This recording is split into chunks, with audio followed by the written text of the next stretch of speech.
जय श्री राम। आइए आगे सुनते हैं श्री शिव पुराण में।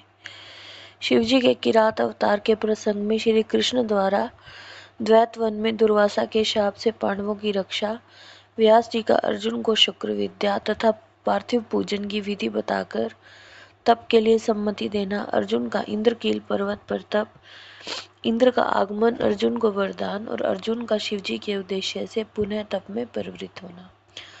तदंतर पार्वती के विवाह प्रसंग में हुए जटिल नर्तक और द्विज अवतारों की, फिर अश्वत्थामा अवतार की बात कहकर नंदीश्वर जी आगे कहते हैं, बुद्धिमान सनत कुमार जी, अब तुम पिनाकधारी भगवान शिव के किरात नामक अवतार का वर्णन सुनो। उस अवतार में उन्होंने मूक नामक दैत्य का वध और प्रसन्न होकर अर्जुन को वर प्रदान किया था। जब सुयोधन ने महाबली पांडवों को जुए में जीत लिया, तब वे सती साध्वी द्रौपदी के साथ द्वैत वन में चले आए।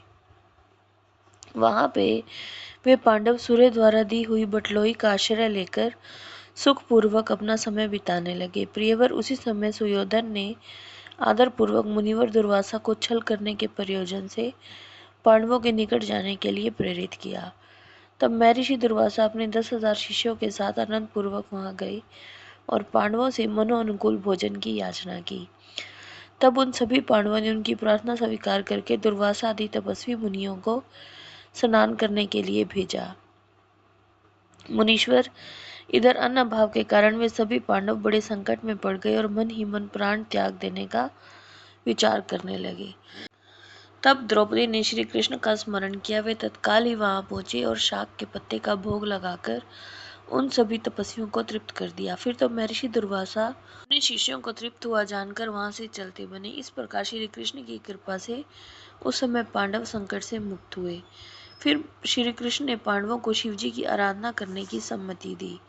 फिर व्यास जी ने भी आकर उन्हें शंकर के समाराधन का उपदेश देते हुए कहा, शिव जी संपूर्ण दुखों का विनाश करने वाले हैं। वे भक्ति करने में थोड़े ही समय में प्रसन्न हो जाते हैं, इसलिए सभी लोगों को शंकर जी की सेवा करनी चाहिए।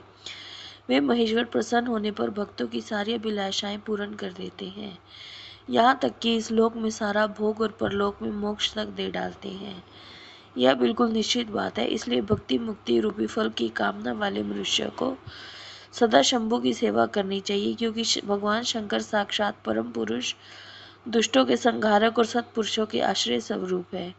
अब अर्जुन पहले दृढ़ता पूर्वक शक्र विद्या का जप करे, तब इंद्र पहले परीक्षा लेंगे, फिर संतुष्ट हो जाएंगे। प्रसन्न होने पर वे सर्वदा विघ्नों का नाश कर देंगे और शिव जी का श्रेष्ठ मंत्र प्रदान करेंगे।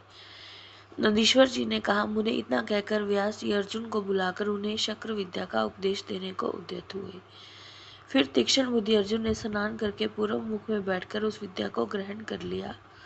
फिर उदार बुद्धि मुनिवर व्यास जी ने अर्जुन को पार्थिव शिवलिंग के पूजन का विधान बताकर उनसे कहा, जय श्री राम।